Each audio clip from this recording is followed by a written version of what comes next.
Assalomu alaykum, sizlar bilan muhim kanal. Sun'iy intellekt ish o'rinlarining 40% ga ta'sir qiladi. BMT. Kanalimizga obuna bo'ling va bitta like tugmachasini bosib qo'ying. Sun'iy intellekt C butun dunyo bo'ylab ish o'rinlarining 40% ga ta'sir ko'rsatadi va mehnat unumdorligini oshirishga yordam beradi.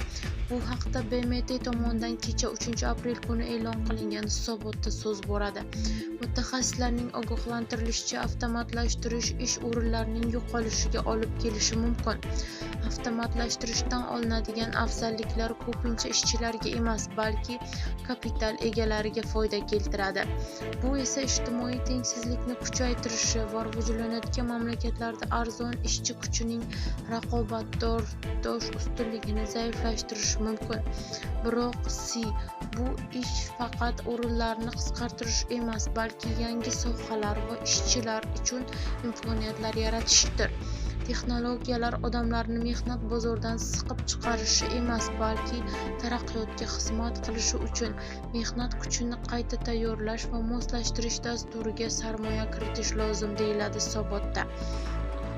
Prognozlarga ko'ra, 2033-yilga borib sun'iy intellekt bozori hajmi 4,8 trillion AQSh dollariga yetadi va u raqamli transformatsiyaning asosiy harakatlanuvchi kuchlaridan biriga aylanadi. Biroq sohasidagi infratuzilma va ekspert bilimlarga ega bo'lish bir necha mamlakatlar qo'lida to'plangan. Jahon korporativ ilmiy-texnologik tadqiqot xarajatlarining 40%ni asosan AQSh va Xitoydan bo'lgan atigi 100 ta kompaniya ta'minlaydi. Bunday bozor ustunligi texnologik tafovutni chuqurlashtirishi va ko'plab rivojlanayotgan mamlakatlarni afzalliklaridan mahrum qilishi mumkin, deya ta'kidlaydi hisobot mualliflari. Bildirilishicha, yangi iqtisodiy istiqbollarni ochadi, texnologiyalar, innovatsiyalar va bilimlarni milliy rivojlanish strategiyalarining asosiy tarkibiy qismlariga aylantiradi. BMT ni samarali joriy qilish uchun mamlakatlarga 3 ta yo'nalishga e'tibor qaratishni tavsiya qiladi. Infratuzilma, ma'lumotlar va ko'nikma.